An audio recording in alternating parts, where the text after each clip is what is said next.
Hello friends. आज मैं आपके सामने एक टॉपिक के ऊपर वीडियो बनाने जा रहा हूँ, जिसके अंदर बेसिकली मैं ये बताऊँगा आपको कि हम अपने जो एमकॉम का पेपर है उसको प्रिपेयर कैसे करें। देखो, रियलिटी ये होती है कि हम जो आसान चीज़ होती है ना, हम उसको रोज़ प्रैक्टिस करते हैं। ठीक है, मैंने बोला मुझे कोई टॉपिक आता है, मैं उसकी रोज़ प्रैक्टिस कर रहा हूँ। देखिए, एक रियलिटी होता है, एक इंसान के अंदर होता है कि मुझे कुछ चीज़ आती है, चाहे 2 पेज की आती है, 3 पेज की आती है, कोई टॉपिक आता है, कुछ भी चीज़ आती है, मैं उसको बार बार प्रैक्टिस करता हूँ। बट हमें अपने आप को इस लेवल का बनाना है कि हमें हर चीज़ आनी चाहिए।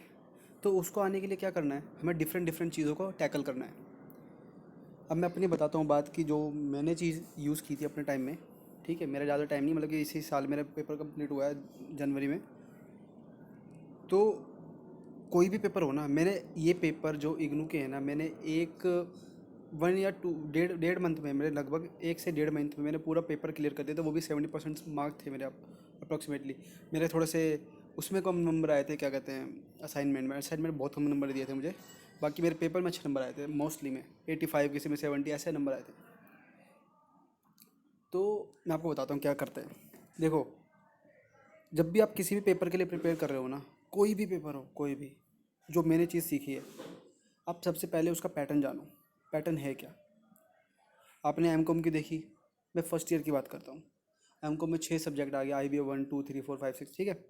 तो कोई भी मैंने सब्जेक्ट ले लिया, IBA 2 ले लिया या तो 1 ले लिया। अब उसकी आप जब स्टडी मटेरियल देखोगे ना, तो 6 6 बुक, 5 5 बुक होती है। क्या वो बंदा एक साथ जब गट्ठर बनाता है ना पूरी, तो वो एक साल के लिए इतना सारा पढ़ सकता है? तो आपको पहली बात तो मोस्टली कोशिश करनी है कि सारा गेम समझ के चलना है। कुछ चीज़ें याद करने की होती है, जैसे कुछ मैंने बोला, हेडिंग्स हो गई, अब उसको याद करो। किसी की आपको कोई आपको प्रोसेस पूछा है किसी चीज़ के बारे में, कम्युनिकेशन का प्रोसेस हो गया, किसी चीज़ का प्रोसेस हो गया, अब उसकी सिर्फ हेडिंग याद करो ऊपर की। नीचे का मतलब खुद समझो, ऊपर की हेडिंग याद करो, दैट्स इट। सिर्फ आपको जब आप रिवीजन कर रहे हो ना, आप रेगुलर बेसिस पे उसके सिर्फ पॉइंट्स लिखो ऊपर के। तो 2 4 5 दिन बाद आपको ऐसा लगेगा कि यार ये मुझे टॉपिक आ गया।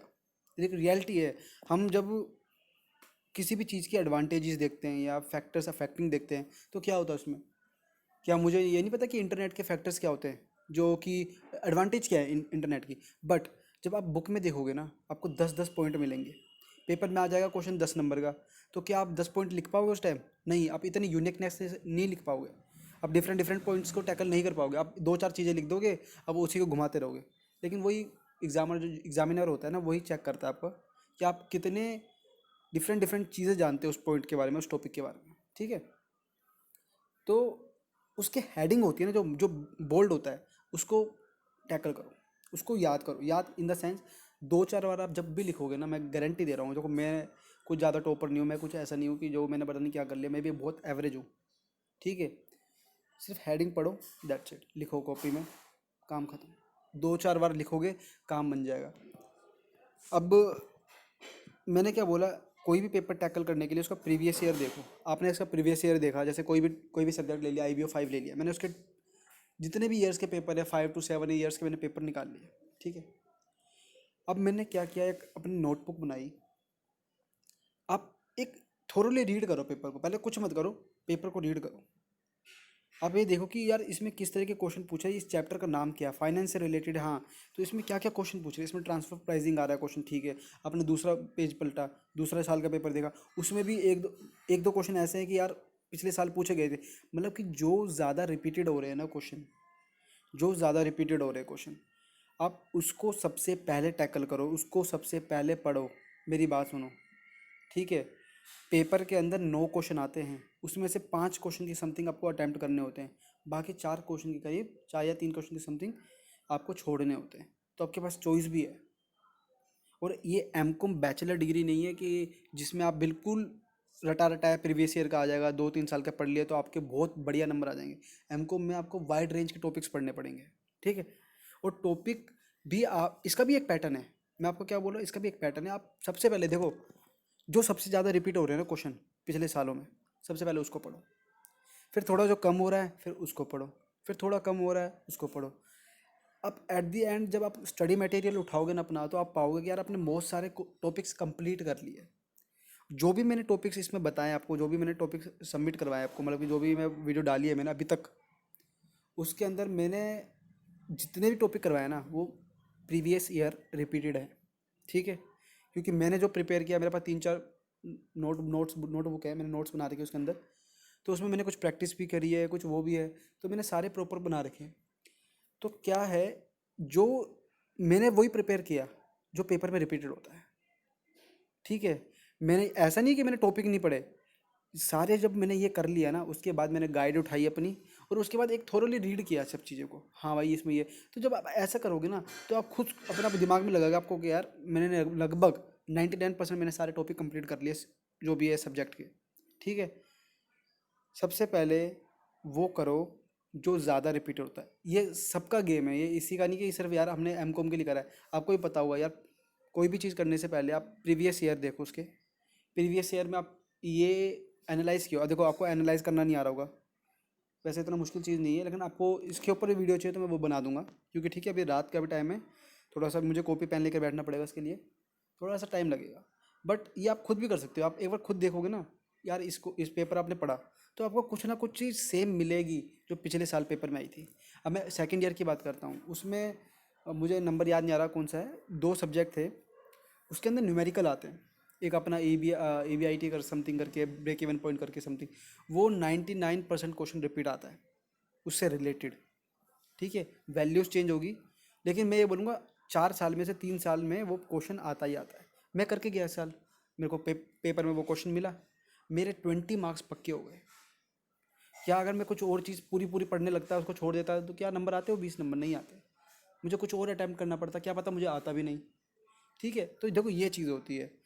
और मैं आपको यही बोलूँगा, जितने मैंने अभी टॉपिक्स करवाए ना, प्लीज़ एटलीस्ट उनको पढ़ लीजिए। वो बहुत सारे, ये सारे के सारे जितने भी करवाए ना, वो सारे के सारे इंपॉर्टेंट है।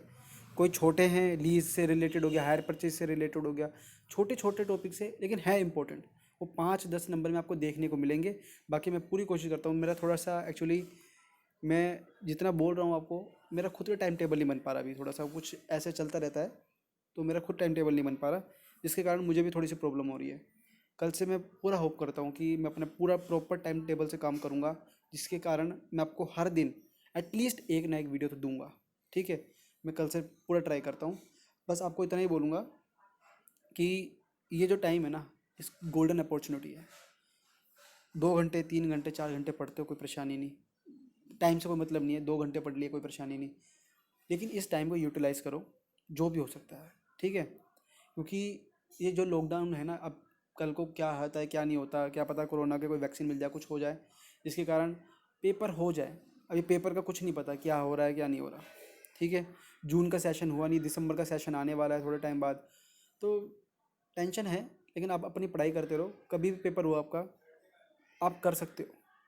ठीक है, अपना टॉपिक प्रिपेयर करो। सबसे पहले स्टडी मटेरियल को नहीं हाथ लगाओ, उठाओ अपनी क्वेश्चन पेपर, देखो कौन सा रिपीटेड ज़्यादा आ रहा है क्वेश्चन, उसका टॉपिक या तो आप अपनी स्टडी मटेरियल में चेक करो, या आप गूगल पे चेक करो, या तो यूट्यूब पे चेक करो। ठीक है, अगर आपको यूट्यूब पे नहीं मिलता मुझे कमेंट करके बताओ, वैसे मैंने करवा रखा होगा तो सही है, कोई परेशानी नहीं। अगर नहीं करवा रखा होगा तो मैं आपको 101% करवा दूंगा, मैंने कर रखे हैं सारे टॉपिक कवर। ठीक है, तो मैं इतनी सी बात बोलूँगा, वीडियो को ज़्यादा लंबा नहीं खींचूंगा। आप समझ गए होगे कि क्या पूरा माइंड सेट होता है। कोई भी चीज़, किसी भी चीज़ हो, चाहे वो कंपटीशन का एग्ज़ाम हो, आपको पैटर्न पता होना चाहिए कि वो क्या पूछता है। आप मुझे एक छोटी सी बताना, आपने रेलवे देखा है, रेलवे के एग्ज़ाम होते हैं, मैं बोल रहा हूँ आपको, या अपने एसएससी के एग्ज़ाम होते हैं, क्या इन दोनों को सिलेबस सेम नहीं है? आप कहोगे यार जीके, उसमें जीके में जो कवर सिलेबस है वो सारा सेम है, बट आप जब रेलवे देखोगे ना, रेलवे में साइंस बहुत ज़्यादा पूछी जाती है। ठीक है, जीके में, लेकिन एसएससी में ओवरऑल पूछा जाता है कि हिस्ट्री से कुछ क्वेश्चन पूछ लिए, कुछ पॉलिटिक्स से, ये सब पूछ लिए। उसका मैथ का लेवल फ़र्क है। ठीक है, फिर बात देखो, सिलेबस सबका सेम है, लेकिन जो एग्जामिनर है ना, उसको देखना पड़ता है हमें कि यार वो किस कौन कौन से क्वेश्चन किस किस टॉपिक से ज़्यादा पूछ रहा है। हमें पेपर पास करना है इस वक्त, और आप एम कॉम कर रहे हो, आपको पेपर पास करना है, आपको नॉलेज भी गेन करनी है। मैं ये नहीं कह रहा कि सिर्फ नॉलेज गेन नहीं करनी, सिर्फ पेपर पास नहीं करना, पेपर पास ही करना है आपको। आप जब इतने टॉपिक्स पढ़ के जाओगे, जो पेपर क्लियर कर रहे हो, इसका मतलब कि जो आपका टेस्ट ले रहा है ना, वो चाहता है कि आपको एटलीस्ट ये सब चीज़ें आनी चाहिए। जो आपको आती है, तो कोई परेशानी नहीं है, ठीक है। तो आप अपनी स्टडीज़ पे फोकस करो, अगर कोई प्रॉब्लम होती है तो मुझे कमेंट में बता देना। Thank you very much.